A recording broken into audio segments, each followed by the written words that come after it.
Messi, Ronaldo, Pele and Maradona are unanimously regarded as the 4 greatest players of all time. And for many people, Johan Cruyff takes that 5th spot. Everyone knows Cruyff for being the pioneer of total football. I'm sure if you're watching this, you've heard many stories, but you may have never actually watched footage of him playing. This might be one of my craziest let me land so far, but the only modern player who plays like Cruyff is Kylian Mbappe. I'm sure I sound like a maniac, but before I get into the story of Cruyff, just hear me out. Look at this speed when changing directions and tell me that's not Mbappe. They both could shift the ball from left to right like a cheetah and strike in the blink of an eye. Cruyff has this perception of just being an elegant footballer who played a beautiful game without any need for pace and power. But look at the way he controls his ball off the left and then breezes off into the wind with one big touch to set him through on goal. Slap him in a 4x100 meter relay race with Bolt, Blake and Asaf Apau and he wouldn't look out of place. Even just a little shoulder drop before a step over are uncanny in their resemblance. I know you're saying this and thinking, rah, he's slightly right. But there was one key difference. Cruyff was a creator. To understand how Johan revolutionized football, you have to go back to the beginning. So grab your pen and paper and let's learn. Unlike some of the previous legends we've learned about, there was no rocky road to success. Johan Cruyff was born in 1947 and was quickly identified as a generational talent. From as young as 10, he was kicking ball in the playground with his friends and got scouted by the Ajax youth coach. I know that sounds extremely dodgy, but the fact that he was offered a spot in their academy program without so much as a trial is an indication that whatever that brother saw in the playground, he could not ignore it. This was a kid who actually preferred baseball more than football back then. But as he continued to rise up the ranks, it was clear that football was his calling. And by 17 years old, he had made his debut for the Ajax men's team. When he burst onto the scene in 1964, Ajax were experiencing their lowest point in their history, but all that was about to change very quickly. Just by looking at how he was moving as a teenager against grown men, you can tell there was no way he wasn't going to make it. And that following season, everything was about to come to fruition. Now 18 years old, Cruyff had cemented a spot in the first team and immediately dragged Ajax with his bare foot to their first Eredivisie title in over a decade, scoring 25 goals in just 23 games in his breakout season. To make those numbers even more astonishing, Johan was a 10 playing behind the striker. The ball would be glued to his foot when he needed to be, and he could shift gears to go on lengthy runs as well. Look at the way he was leaving guys in the dust without barely even breaking a sweat. But that was just the beginning. Next year, he raised the bar even higher. 41 goals in 41 games as they steamrolled their way to back-to-back titles, but with the added bonus of the cup this time. Again, I know they have their many differences, but looking at this footage, it's hard not to look at him as the white Mbappe. Even so far as the tiny details, like how they both got into contract issues from young because of their inflated ego. Well, when you're as good as this, you have absolutely every right to request whatever you want. To absolutely nobody's surprise, they'd win a 3rd straight league title, and he'd pick up his first Dutch Footballer of the Year award. Cruyff was now dominating Netherlands, but he was yet to conquer Europe, let alone the world stage.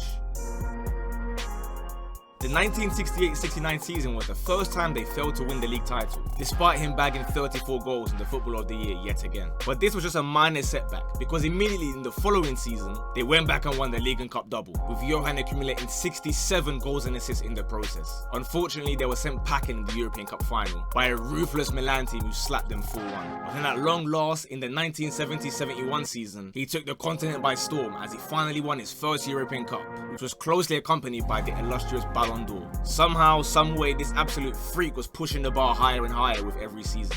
No matter how much pressure the Dutch media put on him, he kept on cooking. The following season, he was top scorer yet again as they win back-to-back European Cups, winning the league title and the Dutch Cup all in one year. His 2 goals in the Champions League final to be Inter 2-0 were iconic, and it was this season that he adopted the now iconic 14 shirt as opposed to the 9 that he'd been using before that. After a historic 3-peat of the European Cup, it was clear that he had reached his ceiling in the Eredivisie. And after scoring 273 goals in 375 games, it was time for a new chapter away from Ajax.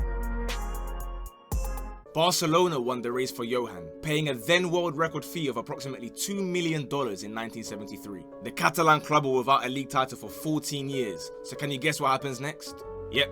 24 goals in his debut season, and a masterclass as they crashed it on their rivals 5-0 in their own backyard on the way to snatching the league title. There was street party to celebrate this title win, and he immediately became a favourite amongst the fans, especially when he named his son Jordi, a notoriously Catalan name. In an era back then where people were not so obsessed with goals and assists, he wowed stadiums with his dribbling and speed, while still managing to put up numbers that would have strikers in today's day and age going for hundreds of millions of pounds. The only thing missing in his portfolio was international success with his beloved Netherlands.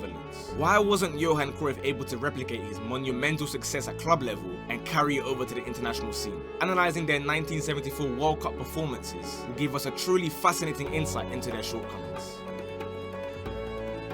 his teammates were rubbish. It sounds harsh, but it's genuinely that simple. This man would create chances and put it on a plate for his teammates to score, only for them to miss-hit their shots and balloon it over the bar. They'd miss chance after chance and he'd be left wondering if there was any way he could do it all by himself.